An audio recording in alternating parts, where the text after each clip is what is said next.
Le petit journal de Cédric Marronnier. Jean-Michel Apathy, bonjour. Bonjour Céline, bonjour Jacques, bonjour à tous et bonjour à toutes. Nous sommes le jeudi 3 juin 2010, bienvenue sur 47 FM.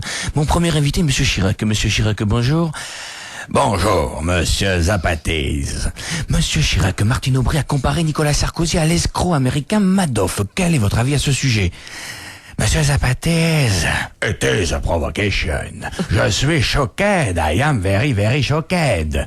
Même si Nicolas National joue au cow-boy américain avec sa belle italienne, I am very choqué.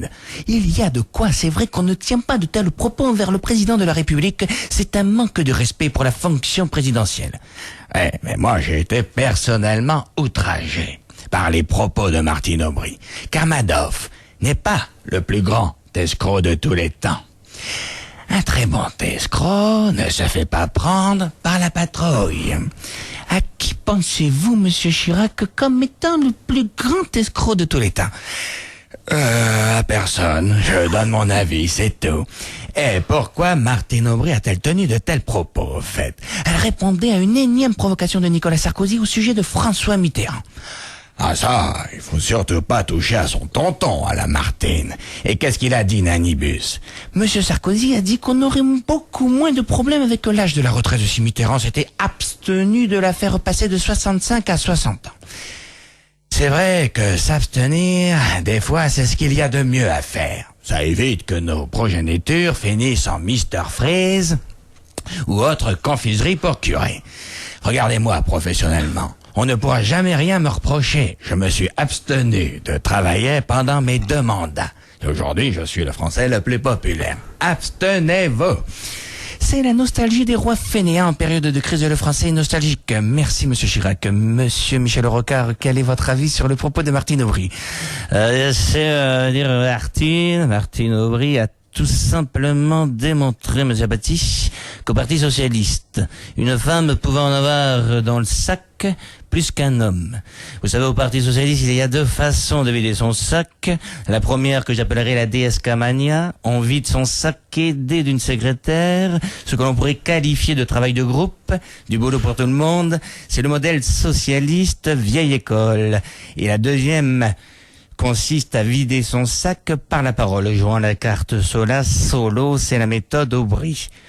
En fait, la méthode Aubry, c'est j'y pense à me raser, mais je n'ai pas de barbe. Et je m'épile. Je vois que vous m'avez très bien compris. Le principal est dans les 2 cas, c'est que le sac soit bien vidé, peu importe la méthode. Merci Michel Rocard. Monsieur Sarkozy, bonjour. Bonjour Monsieur Apathy. Je vous préviens Monsieur Apathy, il est hors de question que je réponde à la moindre question sur l'affaire Madoff. Entre nous, j'ai autre chose à faire que de polémiquer. Je ne tirerai pas sur l'ambulance du PS, surtout quand vous voyez la tête de la conductrice de l'ambulance du PS. Vous ne risquez pas de voir les militants malades de l'ambulance arriver à l'hôpital pour se faire soigner. Je vous le dis, moi. Mais Monsieur Sarkozy, vous polémiquez, là? Vous avez raison, Monsieur Apathy. Je suis désolé. Et je m'excuse pour mes propos déplacés auprès des ambulances. Autre sujet alors, Monsieur Sarkozy. Après la Poste, Bruxelles exige que la France privatise la SNCF. Privatiser la SNCF, Bruxelles ne déraille-t-elle pas? Il est hors de question, Monsieur Apathy. Vous m'entendez? Tant que je serai vivant, il est hors de question. Ce n'est pas Bruxelles qui va décider pour nous, les Français. Les Français peuvent faire confiance à son gouvernement. La SNCF restera un service public. Comme pour la Poste. Et on a vu le résultat. Bruxelles a demandé à la France de privatiser la Poste et elle se privatise. Oui, mais ce n'est pas moi qui a dit, c'est Bruxelles qui a dit. Donc on a bien compris. Pour la SNCF, face à Bruxelles, vous ferez le service minimum comme pour la Poste. Comme la SNCF. Le service minimum, c'est la CNCF, Monsieur Apathy. La Poste aussi, mais si on devait privatiser tous ceux qui font le service minimum dans leur boulot, on serait privé de services publics. Pour finir, je vais recevoir l'humoriste Dieudonné, le banni des médias. Il a voulu s'attaquer à David et c'est Goliath qui a gagné. Dieudonné, bonjour. Qu'est-ce que c'est que ces conneries là, bonjour à Patati là. Qu'est-ce que c'est que tu m'amènes toi? Dieudonné, selon un sondage, ce n'est qu'un sondage, donc il faut avoir une certaine méfiance des chiffres. Selon un sondage, donc la stigmatisation des Arabes, des Juifs et des homosexuels progresse en France. Qu'en pensez-vous? Attention, monsieur. La France est un pays de clichés, monsieur Patati. Regardez-moi, tout le monde me voit noir. Alors qu'en fait, je suis breton, de mère et qu'à mon nez de père. J'ai juste pris un peu plus du côté des boulettes de manioc que des galettes bretonnes, c'est tout.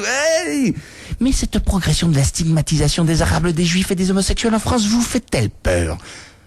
non, tout ça c'est des clichés, ça, tu sais, hein, c'est comme ce cliché qui dit que pour réussir dans le showbiz, il faut être juif ou homosexuel. C'est des conneries. Dans le showbiz, il y a beaucoup plus de cons que de juifs et d'homosexuels qui ont réussi. Regardez Éric Zemmour.